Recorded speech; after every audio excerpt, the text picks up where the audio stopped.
Dari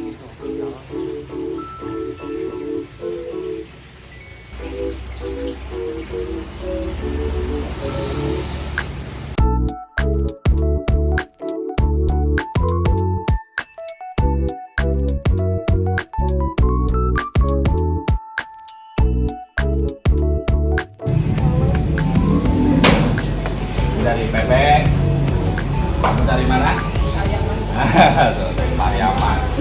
Jauh-jauh Pariaman ke sini. Assalamualaikum warahmatullahi wabarakatuh. Halo semuanya, perkenalkan nama saya Indah Ratnasari dari kelas 11 MIPA 7 Madura Kota Bogor. Di sini saya akan mewawancarai seorang pengusaha ikan hias. Assalamualaikum Pak. Waalaikumsalam. Perkenalkan nama saya Indah Ratnasari dari Madura Kota Bogor. Boleh kita lakukan? Boleh. Ini saya mau mewawancara mengenai usaha Bapak ikan hias. Yang pertama saya boleh tahu nama Bapak siapa? Nama saya Muitu Febriana. Baik, Bapak juga. Kalau boleh tahu udah berapa lama ya usaha ikan hias? Kalau usaha ikan hias sih sekitaran saya mulai tahun 2000 lah. Tahun 2000 itu jadi lulus kuliah tahun 2000. Di situ kita udah mulai kerja dulu pertama sama sih di ikan hias berhubung saya dulu lulusannya dari perikanan di PB ya. Jadi setelah lulus saya bekerja pertama di pabrik ikan hias, terus pindah ke koperasi Kota Bogor. Nah dari situ baru usaha sendiri tahun 2006 lah mulai. Modal pertama yang Bapak keluarin sebesar berapa rupiah? Aduh, ya lupa ya. kalau modal sih dulu yang saya ingat ya, malahan kayak gini. Dulu saya kontrak di belakang. Itu tuh saya nggak modal sama sekali malahan.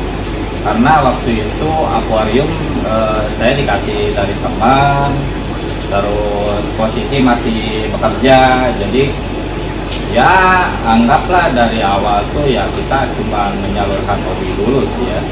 Jadi setelah bekerja ada aktivitas lain di rumah yang ngurus ikan, tapi ternyata setelah kondisinya membaik, ternaknya bagus, penjualannya bagus, dari situ saya termotivasi biar ya kenapa enggak sih berhenti bekerja dan usaha sendiri. Kalau boleh tahu berapa jenis ikan hias yang Bapak jual? Kalau penjualan sih banyak, jenisnya banyak. Kalau ikan hias itu kan totalnya bisa sampai 500 jenis ya, termasuk ada ikan yang introduksi dari luar, terus ada ikan endemik, jadi macam-macam. Kalau yang dibudidayakan di sini yang paling ada 10-15 ekor, ada 10-15 jenis lah. Terus kalau yang paling laku itu biasanya ikan apa? Jenis ikan? Kalau yang laku macam-macam sih ya, kita nggak bisa nyebutin. Masalahnya untuk ikan itu sendiri yang ada segmen pasar lokal sama ekspor. Jadi kalau lokalan yang umum biasanya ikan-ikan populer lah ya, disebutnya ikan populer itu yang kita datang ke toko akuarium pasti ngelihat ikan-ikan itu kayak manfish, lohan, arwana, koki, itu mah udah umum. Tapi kalau segmentasinya ekspor itu yang nggak ada di toko akuarium ada. Iya. Jadi kalau segmentasinya ekspor tuh dari jenis lebih banyak. Kalau Bapak dapetin jenis ikan yang ekspor itu biasanya dari mana? Yang ekspor kita ngambil sih macam-macam ya. Jadi bisa dari teman, dari relasi lah, dari plasma juga. Jadi kalau pas ada kiriman ekspor tuh, karena di kita produksi paling 15 jenis ya. Kalau ekspor bisa sampai 50 jenis. Jadi untuk yang lain kita ngambil di plasma lah. Di plasma sama relasi, di teman-teman aja. Jadi selain kegiatan jual beli di Kota Bogor dan Indonesia ini ada kegiatan ekspor Ada, juga ya? ada. Oh ya, kalau boleh tahu omset per bulannya bisa mencapai berapa? Kalau omset sih, kalau ekspor ya, karena ekspor tuh kita ngerjainnya bareng-bareng. Jadi ada tim lah, ada tim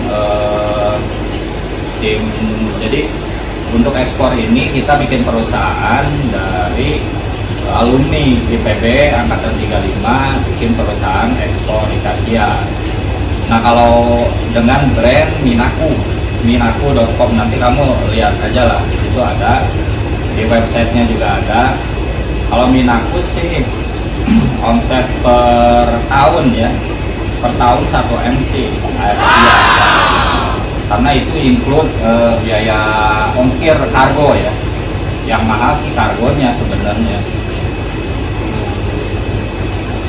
Pertanyaan terakhir ini bukan pertanyaan sih, lebih ke saran dari Bapak atau tips untuk pemula yang mau jadi pengusaha ikan seperti Bapak.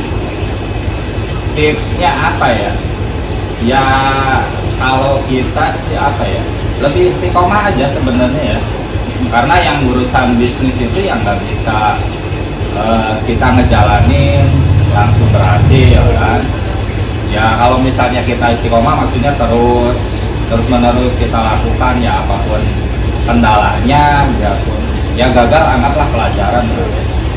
Kedepannya ya pasti berhasil. Ya karena itu kalau bisnis kayak gini tuh bukan dalam waktu yang sebentar, singkat enggak. Perlu masih sekarang juga kita masih perlu belajar. Jadi berarti usaha ikan hias ini peluang bisnis yang lumayan besar ya? Insya Allah. Kalau ya cukup menjanjikan lah ya. Karena kalau ekspor ya tahu sendiri, mungkin di sana kan kayaknya pakai dolar. Jadi iya, jadi lebih worth it lah buat ikan hias. Terus segmentasi selain pasar ekspor, ikan hias itu mudah dibudidayakan dengan lahan yang hamparan lahan yang sedikit. Di daerah-daerah perkotaan tuh lebih cocok lah untuk ikan hias, karena dengan di pelataran rumah atau di pinggir-pinggir rumah, belakang rumah, garasi apa, itu masih bisa dikerjakan. Lain dengan ikan konsumsi. Kalau ikan konsumsi kan butuh lahan yang luas, debit air yang banyak. Jadi lebih inilah. Mungkin itu saja. Terima kasih atas waktunya ya Bapak. Ya. Semoga semakin sukses usahanya. Amin. Baik. Terima kasih. Assalamualaikum warahmatullahi wabarakatuh. Waalaikumsalam. Jadi guys, di sini banyak banget jenis ikan hias. Mari kita lihat.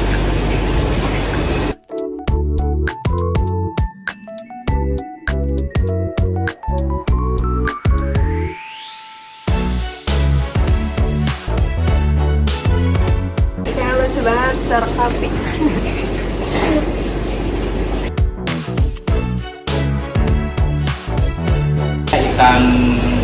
Ikan blowfish coba. Blowfish. Nah, jadi yang sekarang tuh lagi tren lah, ikan yang transgenetik, jadi rekayasa genetik.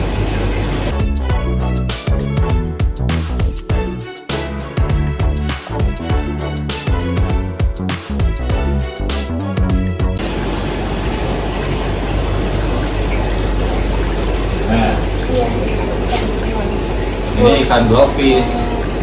Awalnya sih black tetra, cuman direkayasa genetik, pakai pigmen pewarna ya, ubur-ubur. Jadi warnanya jadi macam-macam. Nah ini kalau misalnya dikasih cahaya warna biru, warnanya lebih keluar. Ini yang lagi rame nih, ikan rekayasa genetik. Jadi warnanya bisa macam-macam. Pertama kali di rekayasa genetiknya itu dulu tahun berapa tuh? Belum lama lah, ini masih rame sih kan. Jadi ya masih lumayan lah dari kayak gini. Cuman setelah dibudidayakan, dia anaknya masih kayak gitu juga. Anaknya jadi enggak balik lagi, justru kayak induknya. Karena kan kalau genetik itu turunan ya, jadi dia indukannya genetiknya kayak gini ya, anakannya kan seperti itu juga.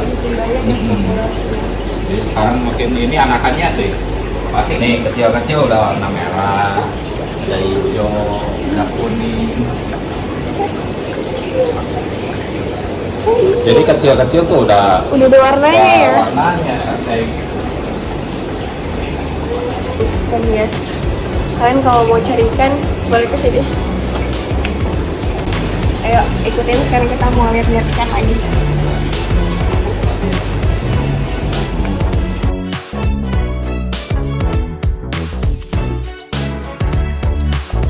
Gini ya. proses pengecekan sama mahasiswa. Yang diikat kursi yang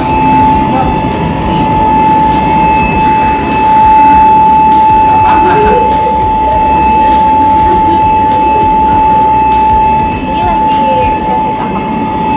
lagi ngebersihin sifon. Jadi sifon tuh bersihin kotorannya, tambahin air lagi baru kasih makan. Perawatan aja sih.